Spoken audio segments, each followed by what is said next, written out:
Halo semua, nama saya Andri Ingko dari kelompok 16 dan ini adalah rekan-rekan saya di kelompok 16. Perkenalkan, nama saya Junianto, NPM 2041262. Halo semuanya, perkenalkan nama saya Charmin, saya dari Universitas Internasional Batam dengan NPM 2041245. Nah, sekarang kami akan mempresentasikan hasil proposal dari UMKM Natasha Cake and Cookies. Di sini saya bakal ngejelasin bab 1 dari UMKM yang kami pilih. Pengertian UMKM merupakan suatu usaha perdagangan yang dikelola oleh perorangan atau juga badan usaha yang dalam hal ini termasuk juga sebagai kriteria usaha dalam lingkup kecil. Natasha Cake and Cookies adalah salah satu usaha mikro kecil menengah atau UMKM yang bergerak di dalam bidang kuliner, terkhususnya produk makanan. Hadir dengan harga berkisar 1.000 sampai 85.000. Produk yang ditawarkan oleh Natasha Cake and Cookies yang pertama itu ada kue tradisional, yaitu contohnya dadar gulung, donat, kue lapis, dan lain-lain. Kedua itu ada kue modern, yaitu banana cupcake, terus makaroni, dan lain-lain. Sedia juga makanan beratnya, yaitu nasi kuning dan nasi ayam rica-rica. Dan yang keempat itu ada minumannya. Nah, minuman yang paling disukai di toko ini yaitu green tea dan Thai tea-nya. Terakhir, omset penjualan. Berdasarkan informasi yang kami dapatkan dari pemilik Natasha Cake and Cookies yaitu Ibu Natalia, laba kotor yang didapatkan oleh Natasha Cake and Cookies yaitu September perkiraannya 16 juta, bulan Agustus perkiraannya 23 juta, dan Oktober perkiraannya 21 juta. Sekian dari presentasi saya. Mohon maaf bila ada kesalahan kata atau perbuatan. Terima kasih. Saya akan menjelaskan tentang isi dari bab 2. Pertama itu adalah analisa CSR. Natasha Cake and Cookies ini menaruhkan tanggung jawab sosialnya melalui implementasi program-program CSR yang telah ditetapkan dan telah dilaksanakan sejak toko itu beroperasi. Program yang telah dilaksanakan adalah memberikan perlakuan yang adil dan etis kepada seluruh karyawan dan konsumen. Tetapi program CSR yang telah dilaksanakan masih kurang tepat, dikarenakan konsep triple bottom line yang masih belum dilaksanakan secara seimbang, terutama dalam aspek masyarakat. Selanjutnya, analisa STDP. Yang pertama ada analisa segmentasi. Segmentasi yang digunakan adalah segmentasi demografik, karena stand toko ini terletak di pasar yang dimana banyak orang-orang yang belum sarapan biasanya akan mencari makanan di pasar. Kedua, analisa targeting. Target dari UMKM kami adalah orang yang suka berolahraga di pagi hari atau sekedar mencari toko kue. Ketiga, analisa diferensial. Yang membedakan toko ini adalah di sekitar toko ini tidak ada yang menjual toko kue. Selanjutnya, analisa positioning. Dari nama toko ini ya, Natasha Cake and Cookies sudah mencerminkan apa yang dijual.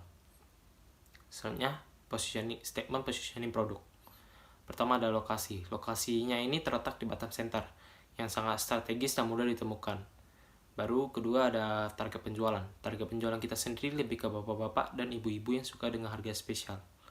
Yang ketiga ini ada promosi. Promosi kami menggunakan perantara media sosial yang memudahkan orang-orang untuk mencarinya. Selanjutnya analisa produk.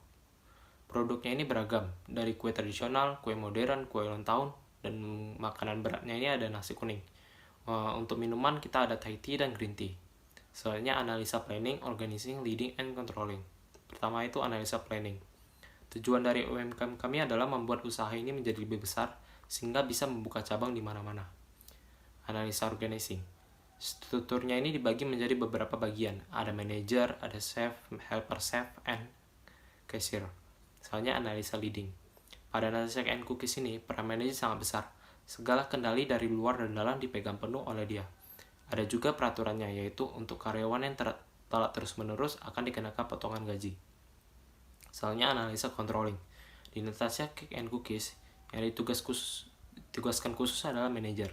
Selainnya adalah tugas seluruh anggota untuk menjaga, melindungi, dan merawat seluruh peralatan kerja. Sekarang saya akan menjelaskan bab 3 yaitu metodologi. Nah, dalam bab metodologi ini terdapat 2 poin yang harus dibahas. Yang pertama adalah pengembangan yang rencananya akan dilakukan dan jadwal kegiatan UMKM. Nah, dalam poin pertama terdapat 2 masalah yang harus dikembangkan.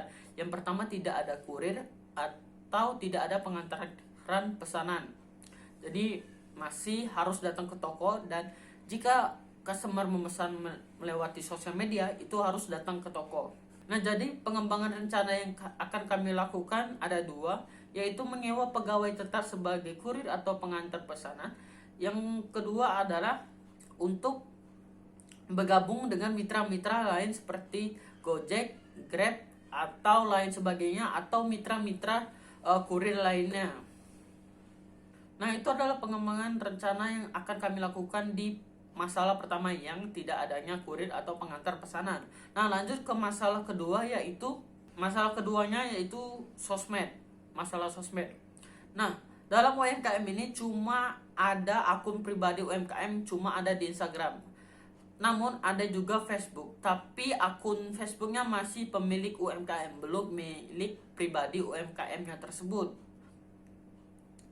Nah, jadi dalam masalah ini ada banyak lambat respon atau chat yang tidak terbalaskan, atau mungkin tidak sempat membalas atau membacanya.